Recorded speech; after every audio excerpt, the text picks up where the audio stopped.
The NBA is a great league. A lot of Players people would league. knock it. It's a players' league, though. Exactly, Nigel. It's a players' league. It's a league that is centric to the players. And that's a good thing in some cases, and it's a bad thing because you have guys like, I guess, perfect segue. We talk about Harden. You know, you have guys like Harden getting away with murder. You know, not showing up to team practices. Steven Silas is getting cucked. He's saying, "Hey, Harden, you could show up to the next game if you want, buddy." Harden doesn't, hit him back, and then I hear him talking in the media about how, maybe Harden will come to the next game. Harden will come to this training session. It seems like he is going to be checked in for the next game, though. The last I heard, he's done with this kind of little contract holdout, though he's also said that he is he's not happy still. He wants a trade, which I was a little bit confused with because I thought that John Wall showing up with the pairing of Boogie, those two combined, had a great night. I thought that maybe would have galvanized Harden a little bit to stay. I was very surprised. I was very surprised with the fact that that didn't sway Harden in a positive direction. I could see the argument the other way, which I know you're about to make, but I could also see an argument or a reality in which, hey, Harden says, look, that's John Wall right there. That's Boogie. This is a good pairing. Maybe we can make something happen. I don't know. It's not the best pairing that they've had. They didn't get it done with guys when they had, CP3 and Clint Capella. So I'm sure Harden would have no reason to believe that they would get it done in the West this year, but it's just food for thought. Yeah. Yeah, I'm sure he's probably looking at that roster and being like, look, this isn't a guaranteed championship. I'm not interested. You think so? 100%. He would this team be an improvement? Maybe. But I just don't think it's what he's looking for. You know what I'm saying? Like, it's clear that the Houston Rockets window, like we said last time, has closed. He's ready to move on, and I don't blame him. For a championship. Yeah. Yeah. Okay. That team is not stacking to go up against the Lakers, the Clippers, the Warriors. It's just not happening. They're a playoff team, I think.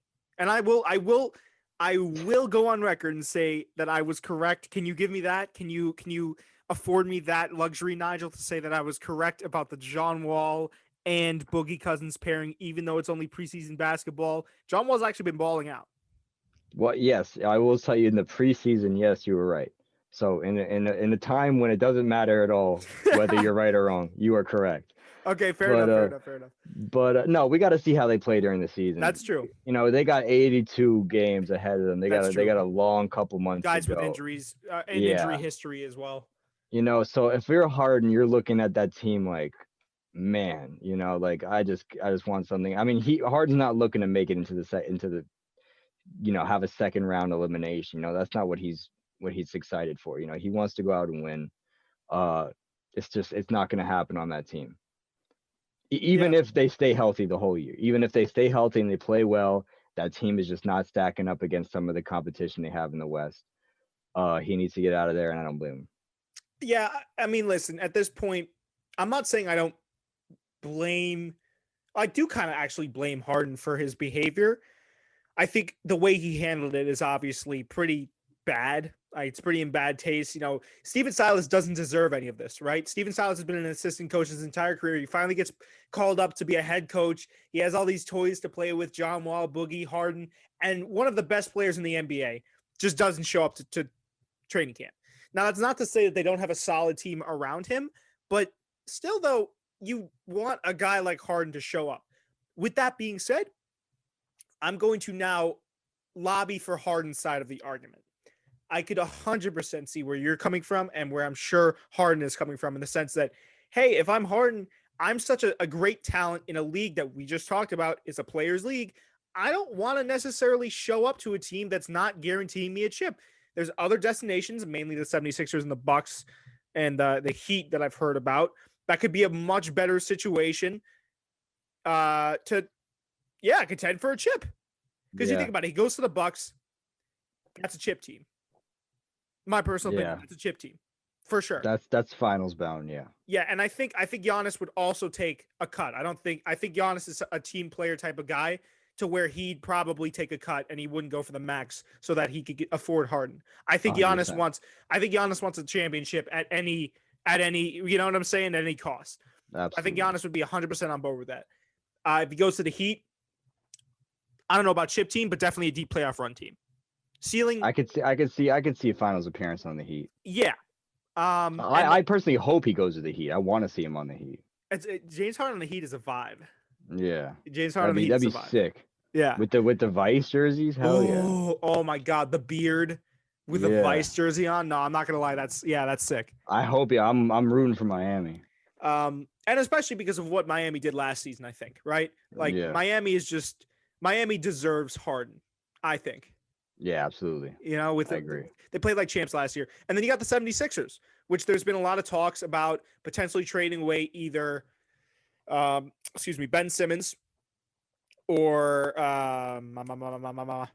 can't even the big man. Oh my goodness, I can't believe I'm blanking on his Joel name. Embiid. Joel Embiid. There you go. The big man Joel Embiid. So either one of them would be packaged away. That's a playoff team. That's not a chip team. If they trade away those two, which again, the 76ers are in a special type of cap hell.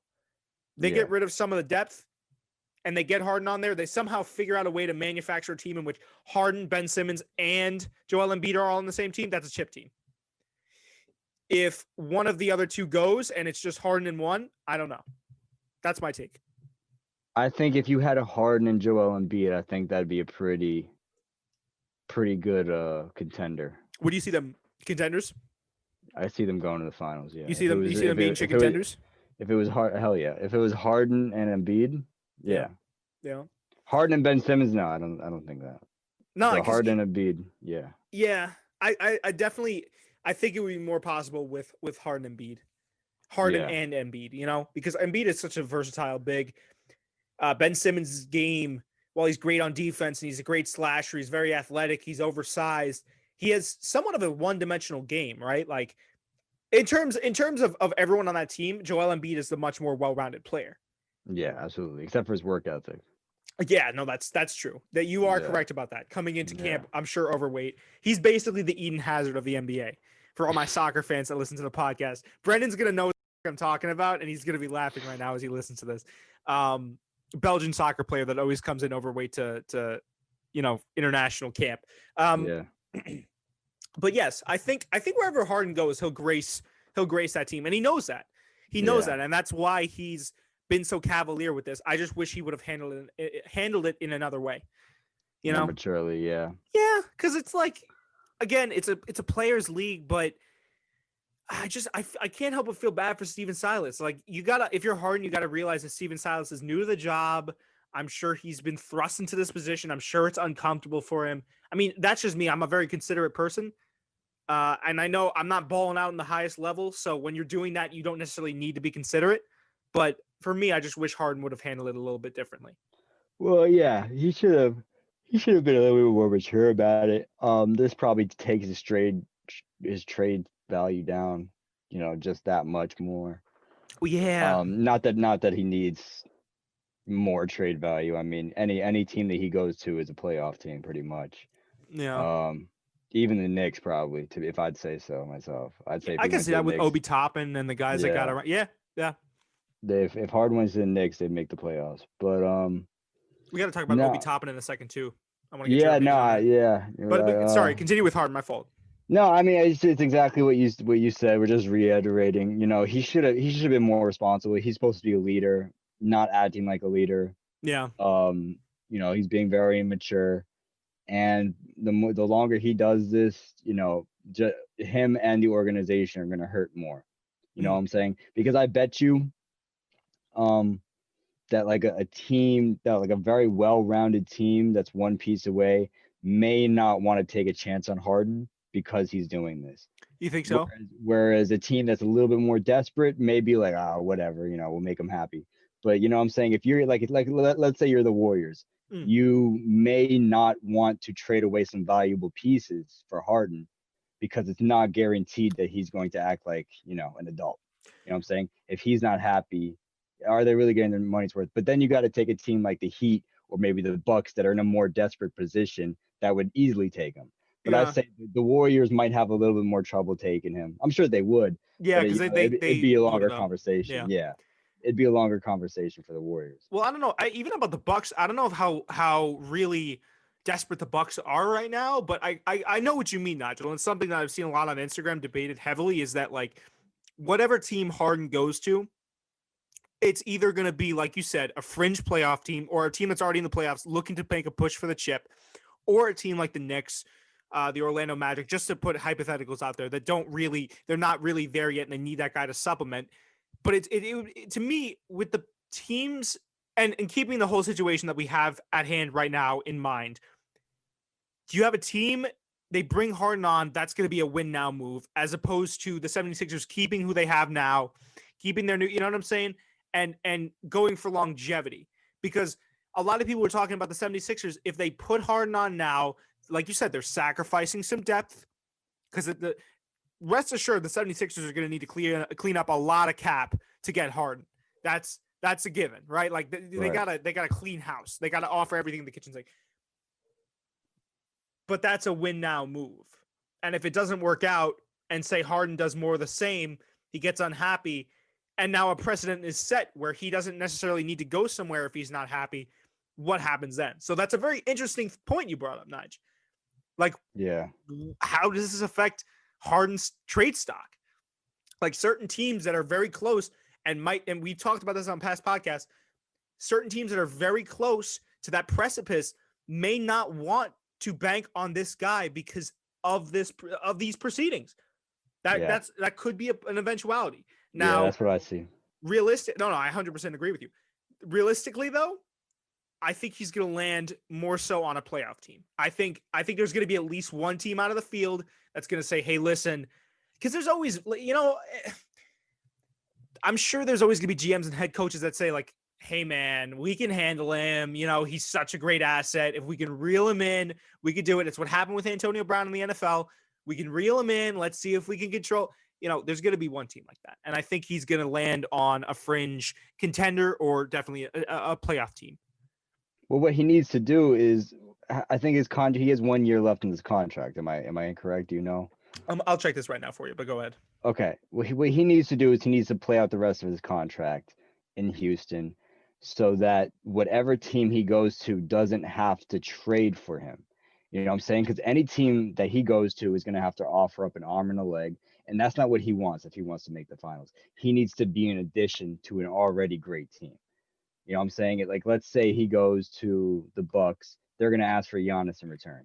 Let's say he goes to the Warriors. They're going to ask for Steph Curry in return. Right. Yeah. Wherever he goes, they're going to, he doesn't want that. Pull. Yeah. So he needs to finish out the contract and then just go sign with another team. When does do you know when his contract ends? 2023.